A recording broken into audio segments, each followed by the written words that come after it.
샬롬, 사랑하는 프라미스 성도 여러분, 밤새 잘 주무셨습니까?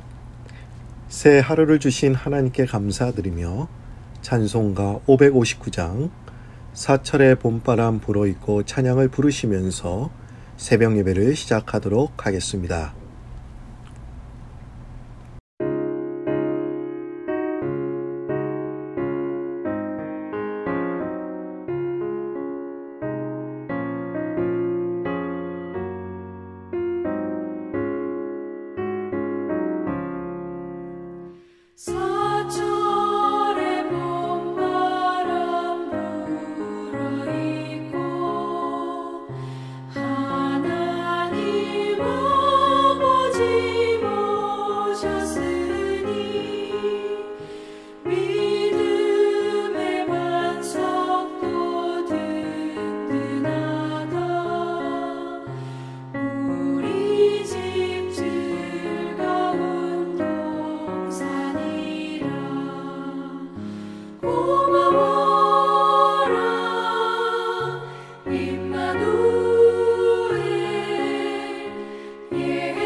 (6월 11일) 목요일 하나님께서 우리에게 주신 말씀은 고린도전서 7장 1절에서 24절까지의 말씀이 되겠습니다. 너희가 쓴 문제에 대하여 말하면 남자가 여자를 가까이 아니함이 좋으나 음행을 피하기 위하여 남자마다 자기 아내를 두고 여자마다 자기 남편을 두라. 남편은 그 아내에 대한 의무를 다하고 아내도 그 남편에게 그렇게 할지라. 아내는 자기 몸을 주장하지 못하고 오직 그 남편이 하며, 남편도 그와 같이 자기 몸을 주장하지 못하고 오직 그 아내가 하나니, 서로 분방하지 말라. 다만 기도할 틈을 얻기 위하여 합의상 얼마 동안은 하되 다시 합하라. 이는 너희가 절제 못함으로 말미암아 사탄이 너희를 시험하지 못하게 하려 함이라. 그러나 내가 이 말을 함은 허락이요 명령은 아니니라. 나는 모든 사람이 나와 같기를 원하노라. 그러나 각각 하나님께 받은 자기의 은사가 있으니 이 사람은 이러하고 저 사람은 저러하니라. 내가 결혼하지 아니한 자들과 과부들에게 이르노니 나와 같이 그냥 지내는 것이 좋으니라. 만일 절제할 수 없거든 결혼하라. 정욕이 불같이 타는 것보다 결혼하는 것이 나으니라. 결혼한 자들에게 내가 명하노니 명하는 자는 내가 아니요 주시라. 여자는 남편에게서 갈라서지 말고 만일 갈라섰으면 그대로 지내든지 다시 그 남편과 화합하든지 하라. 남편도 아내를 버리지 말라. 그 나머지 사람들에게 내가 말하노니 이는 주의 명령이 아니라. 만일 어떤 형제에게 믿지 아니하는 아내가 있어 남편과 함께 살기를 좋아하거든 그를 버리지 말며, 어떤 여자에게 믿지 아니하는 남편이 있어 아내와 함께 살기를 좋아하거든 그 남편을 버리지 말라. 믿지 아니하는 남편이 아내로 말미암아 거룩하게 되고 믿지 아니하는 아내가 남편으로 말미암아 거룩하게 되나니, 그렇지 아니하면 너희 자녀도 깨끗하지 못하니라. 그러나 이제 거룩하니라. 혹 믿지 아니하는 자가 갈리거든 갈리게 하라. 형제나 자매나 이런 일에 구애될 것이 없느니라. 그러나 하나님은 화평 중에서 너희를 부르셨느니라. 아내 된 자여, 내가 남편을 구원할는지 어찌 알 수 있으며, 남편 된 자여, 내가 내 아내를 구원할는지 어찌 알 수 있으리요. 오직 주께서 각 사람에게 나누어 주신 대로 하나님이 각 사람을 부르신 그대로 행하라. 내가 모든 교회에서 이와 같이 명하노라. 할례자로서 부르심을 받은 자가 있느냐? 무할례자가 되지 말며, 무할례자로 부르심을 받은 자가 있느냐? 할례를 받지 말라. 할례 받는 것도 아무것도 아니요 할례 받지 아니하는 것도 아무것도 아니로되 오직 하나님의 계명을 지킬 따름이니라. 각 사람은 부르심을 받은 그 부르심 그대로 지내라. 내가 종으로 있을 때 부르심을 받았느냐? 염려하지 말라. 그러나 내가 자유롭게 될 수 있거든 그것을 이용하라. 주 안에서 부르심을 받은 자는 종이라도 주께 속한 자유인이요, 또 그와 같이 자유인으로 있을 때 부르심을 받은 자는 그리스도의 종이니라. 너희는 값으로 사신 것이니 사람들의 종이 되지 말라. 형제들아, 너희는 각각 부르심을 받은 그대로 하나님과 함께 거하라. 최근 한국에서 비지상파 방송 드라마 가운데 역대 최고 시청률을 경신하고 그야말로 인기가 어마어마했던 드라마가 있었습니다. 여러분은 이 드라마의 제목이 궁금하실 텐데요. 그것은 바로 부부의 세계입니다. 이 방송을 듣고 계신 분들 중에는 이미 이 부부의 세계를 보신 분도 계실 것입니다. 원래 이 드라마는 영국 BBC 원에서 방영된 닥터 포스트를 리메이크한 것입니다. 저는 원래 드라마를 잘 보지는 않습니다만은 제 아내가 아는 분으로부터 재미있는 드라마라고 소개를 받았다고 하면서 저는 아내의 등살에 못 이겨 몇 회를 같이 보게 되었습니다. 이 드라마는 이렇게 시작을 합니다. 남들이 부러워할 만한 화목한 부부가 있었습니다. 근데 우연히 아내는 남편의 머플러에 여자의 머리카락을 발견하고 남편의 주변 여자들을 한 명씩 의심하기 시작합니다. 결국 아내는 남편이 다른 여자와 외도를 하고 있다는 결정적인 증거를 찾게 됩니다. 그런데 아내가 더 화가 났던 건 주변 사람들은 남편의 불륜 사실을 다 알고 있었다는 점입니다. 남편이 바람을 피고 있다는 것만으로도 화가 나 있는데 그녀를 더욱더 분노하게 만든 건 주변 사람들이 지금까지 자기를 속여왔다는 배신감 때문이었습니다. 저는 잠시 이런 생각을 해보게 되었습니다. 왜 이런 드라마가 제작이 되었을까? 왜 이런 드라마가 인기가 높을까? 과연 이 드라마가 우리들에게 주는 메시지는 과연 무엇일까? 부부로서 산다는 것은 과연 무엇일까? 한순간에 눈이 멀어서 사랑 그리고 결혼하기까지 이르지만 우리가 기대한 것과는 너무나 다른 것이 결혼 생활입니다. 이럴 때 문득 이런 생각을 하게 됩니다. 저 너머에 다른 사랑이 있을 거야. 보이지 않는 그곳에 저 너머에 다른 사랑이 있을 것 같고 또 그것이 진정한 사랑이라고 생각이 들 수도 있습니다.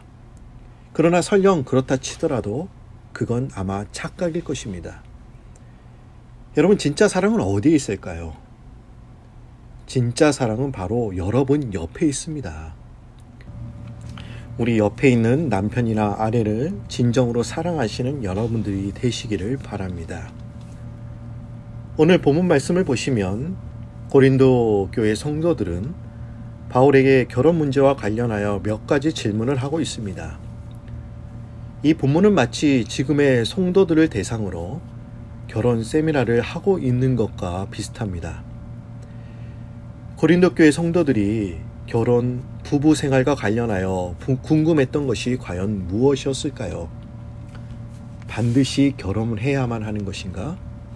저는 결혼 정년기가 지났는데 싱글로 지내는 것도 괜찮은 건가요? 도저히 이 사람과 살 수 없는데 어떻게 해야 될까요? 이혼도 괜찮은 건가요? 부부가 꼭 지켜야 할 도리는 무엇인가요? 지금 고린도 교회 성도들은 바울에게 이런 질문을 하고 있는 것입니다. 그럼 그 당시 고린도 교인들의 결혼관은 어떠했을까요? 당시 고린도 사람들은 일반적으로 육체는 악하며 영혼만이 순수하다는 헬라의 이혼론적 철학 사상의 영향을 받아서 두 극단에 치우쳐 있었습니다. 즉 한쪽은 육체는 악하고 영혼은 순수하기 때문에 육체는 어떻게 사용하든 상관이 없어 이런 입장이었고요. 다른 한쪽은 육체와 그 본능은 악한 것이기에 육체를 억압해야 한다는 입장이었습니다. 그리하여 전자의 사람들은 음행과 방탕을 일삼게 되었고 후자의 사람들은 극단적인 금욕 생활을 하여 결혼도 하지 않았던 것입니다. 이러한 시대적인 흐름에 고린도 교인들도 예외가 아니었습니다. 이런 배경 속에서 고린도 교인들은 결혼 문제에 상당한 혼란을 겪고 있었던 것입니다. 그럼 요즘 결혼에 대한 시대적인 흐름은 어떤 것일까요? 여러분, 결혼은 미친 짓이다 라는 영화가 있었습니다.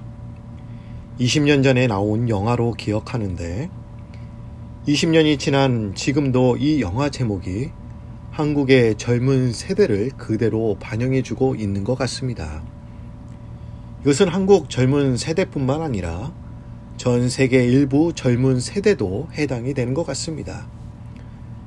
지금 한국의 젊은 세대는 변변치 않는 일자리에 생존 경쟁에 지쳐 있다 보니 희생을 강요받기 싫어합니다. 그리고 자유를 누리기를 원하기에 결혼이라는 굴레는 이들에게는 미친 짓이라고 생각을 합니다.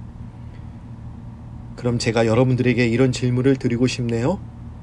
여러분, 결혼은 미친 짓입니까? 아마 우리가 결혼이 미친 짓이었다고 생각했다면 다들 싱글로 살았을 것입니다. 여러분, 결혼은 절대로 미친 짓이 아닙니다. 수고와 노력 없이 환상적인 결혼을 기대하는 것 자체가 미친 짓이지요. 결혼, 이혼, 재혼을 쉽게 표현한 노래가 있는데 가사는 이렇습니다. 남이라는 글자에 점 하나를 지우고 님이 되어 만난 사람도 님이라는 글자에 점 하나만 찍으면 도로 남이 되는 장난 같은 인생사. 점 하나에 결혼, 이혼, 재혼이 결정됩니다. 이렇게 결혼하는 것이나 이혼하는 것이나 재혼이 쉽게 이루어지다 보니 요즘 젊은이들은 결혼에 대해서 깊게 생각하지 않는 것 같습니다.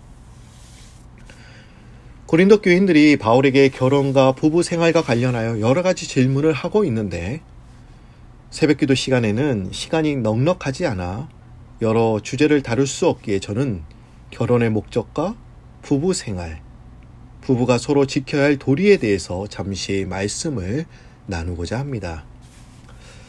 바울은 우리들에게 결혼을 하는 목적이 무엇인지 분명하게 깨달아야 된다고 말씀하고 있습니다. 여러분, 결혼의 목적이 과연 무엇일까요? 오늘 본문 말씀 2절 말씀을 보시기 바랍니다. 음행을 피하기 위하여 남자마다 자기 아내를 두고 여자마다 자기 남편을 두라. 여러분, 바울이 결혼하는 목적이 무엇이라고 말하고 있습니까? 음행을 피하기 위하여 결혼하라라는 것이지요. 우리는 이 말을 잘못 이해하거나 오해하면 결혼이 음행의 도피처인 것처럼 여겨질 수도 있습니다. 바울이 여기서 이렇게 말하고 있는 것은 단지 결혼이 음행을 피하기 위한 주요 목적의 하나라는 것이지, 음행을 피하는 것이 결혼의 전체 목적은 아니라는 것입니다. 만일 결혼의 목적을 음행을 피하는 데에만 둔다면 많은 사람들이 부부의 성생활을 합법적 음행으로 여겨 불결하게 생각할 수도 있습니다. 여러분, 결혼을 준비하는 사람들 중에 어떤 사람이 가장 불쌍할까요? 아무 생각 없이 결혼을 하는 것입니다. 결혼의 목적을 세우지 않고 결혼하는 것이 제일 심각한 문제입니다. 왜 우리는 결혼을 해야만 하는가? 왜 그 사람과 결혼을 해야 될까? 결혼하면 과연 좋을까? 이런 생각을 해야 되는 것이지요. 그런데 서로 달콤한 사랑을 나누는 것만 만족해서 결혼을 한다면 그것은 가장 심각한 문제가 될 수 있습니다. 어떤 분들은 세월에 떠밀려 결혼한 분도 있을 것입니다. 남들이 다 결혼하다 보니 나도 그들을 따라서 결혼해야겠다 이렇게 결심하고 결혼한 분도 있을 것입니다. 여러분, 결혼의 목적이 과연 무엇입니까? 디모데전서 2장 15절 말씀에 그러나 여자들이 만일 정숙함으로써 믿음과 사랑과 거룩함에 거하면 그의 해산함으로 구원을 얻으리라. 지금 대상이 여성을 가리키고 있습니다마는 여기에서는 더 확대해서 남성도 포함됩니다. 결혼 생활을 통해 구원을 완성해 가야 됨을 지금 말하고 있는 것입니다. 결혼을 구원의 측면, 성화의 측면으로 보고 있는 것이죠. 결혼을 해서 아이를 낳고 또한 양육하면서 하나님의 사랑을 깨닫고 더욱 연단되어 구원을 완성해 나가야 한다는 것입니다. 즉, 결혼을 통하여 서로 구원을 완성해 가라고 하나님은 결혼 제도를 만드신 것이지요. 결혼은 서로를 보다 온전한 인간으로 만들어가는 하나님의 성화 가정이라고 말할 수 있습니다. 결혼 자체에 신비한 힘이 있는 것이 아니라 결혼 생활하면서 수많은 갈등을 우리가 겪지만 그 속에서 하나님의 은혜를 절실하게 자각하고 살아가면서 구원을 이루게 된다는 것입니다. 둘이 서로 연약한 부분을 도와가며 하나님의 사랑을 깨달으면서 서로 구원을 완성해 가라고 하나님은 우리들에게 결혼 제도를 제정하신 것이지요. 두 번째로, 결혼의 목적이 인간에게는 사랑의 대상이 필요하기 때문입니다. 우리는 사랑의 본질이신 하나님의 형상으로 창조되었습니다. 여러분, 하나님의 속성이 무엇입니까? 요한일서에 이렇게 나오고 있죠. 하나님은 사랑이시다. 하나님은 이 세상을 창조하시기 전에, 또한 우리 인간을 창조하시기 전에 그분의 속성은 사랑이었습니다. 이 말은 이 세상을 창조하시기 전에 하나님은 누군가를 사랑하셨다는 의미죠. 과연 하나님은 누구를 사랑하셨을까요? 하나님은 예수 그리스도를 사랑하셨습니다. 마찬가지 우리 인간도 살아가면서 무언가를 사랑하지 않으면 안 되게 되어 있습니다. 우리 인간은 사랑을 해야 행복을 얻고 만족을 얻습니다. 물론 인간은 하나님을 사랑해야 합니다. 그것이 우리 인간에게 가장 큰 행복과 만족을 줍니다. 동시에 인간은 자기와 같은 인간을 사랑할 때도 큰 행복과 만족을 얻게 됩니다. 그러기에 결혼의 목적은 서로 구원을 완성해 가고 또한 이 땅에 살면서 큰 행복과 만족을 얻기 위함입니다. 여러분, 부부간에 꼭 힘써야 될 것이 있는데 그 말씀이 5절 말씀에 나와 있습니다. 고린도전서 7장 5절 말씀 우리 다 같이 보도록 합니다. 서로 분방하지 말라. 다만 기도할 틈을 얻기 위하여 합의상 얼마 동안은 하되 다시 합하라. 이는 너희가 절제 못함으로 말미암아 사탄이 너희를 시험하지 못하게 하려 함이라. 부부간에는 절대로 방을 나눠 쓰지 말아야 하며 항상 하나가 되어 있어야 함을 강조하고 있습니다. 물론 바울은 분방이 전혀 할 수 없는 일이라고 말하지는 않습니다. 바울은 이런 전제를 들고 있지요. 기도할 틈을 얻기 위하여 합의상 얼마 동안은 하되. 기도할 틈을 얻기 위해서는 분방이 가능하다고 말하고 있습니다. 그러나 이는 기도할 때마다 분방해야 된다는 것이 아닙니다. 여기서 기도는 일상적인 기도라기보다는 집중적인 노력을 필요로 하는 기도를 의미합니다. 우리는 특별한 문제를 놓고 작전 기도를 할 때가 있지 않습니까? 이런 기도가 분방할 수 있는 조건이 된다는 것입니다. 기독교 강요를 쓴 그리고 종교개혁자인 칼빈은 이렇게 이야기를 했습니다. 이러한 기도가 재난이나 진노의 날이나 매우 어려운 문제 등을 결정해야 할 때 필요한 것이라고 그는 이렇게 말하고 있습니다. 그러나 여러분, 이러한 기도의 기간은 일시적 한정적이어야 하며 부부의 합의하에 이루어져야 합니다. 왜 그럴까요? 그것은 부부간에 너무 오랫동안 분방하면 정욕을 주체할 수 없게 되고 그 결과 사단의 시험을 받아 간음죄를 범하게 될 가능성이 있기 때문에 그렇습니다. 오랫동안 별거를 하면 자연히 음행의 유혹을 받기 마련입니다. 그러기에 부부는 항상 하나가 되어야 합니다. 마음도 하나가 되어야 하며 신앙도 하나가 되어야 하고 몸도 하나가 되어야 합니다. 특별한 기도 기간을 제하고는 부부는 한 방을 써야 합니다. 저는 여러분들에게 이 말씀을 전하면서 제 마음에 찔림과 갈등이 있었습니다. 왜 그런지 아십니까? 저는 이 말씀을 실천하지 못하고 있거든요. 쌍둥이를 같이 재울 수 없는 환경에 처해 있다 보니 제가 우주를 끼고 자고 있고 저희 아내는 우리를 끼고 지금 자고 있습니다. 이건 변명일 수도 있지만 저희는 지금 각방을 쓴 지 한 몇 개월 되었습니다. 애들 육아 때문에 잠을 따로 자고 있지만 이 말씀은 여러분뿐만 아니라 저에게도 하신 말씀이라고 생각이 들어서 제가 염치 없이 실천하지 못함에도 불구하고 말씀을 드리게 되었습니다. 마태복음 18장 20절 말씀 보시면 두세 사람이 내 이름으로 모인 곳에는 나도 그들 중에 있느니라. 여러분들이 너무나 좋아하시는 말씀이죠. 저는 고린도전서 7장의 말씀을 묵상하면서 이 두세 사람이 다르게 보였습니다. 전에는 막연하게 그냥 아무나 둘과 셋을 의미한다고 생각했는데 오늘 본문을 통하여 제가 깨달은 것은 이 둘은 부부가 아닐까 하는 생각을 해봤습니다.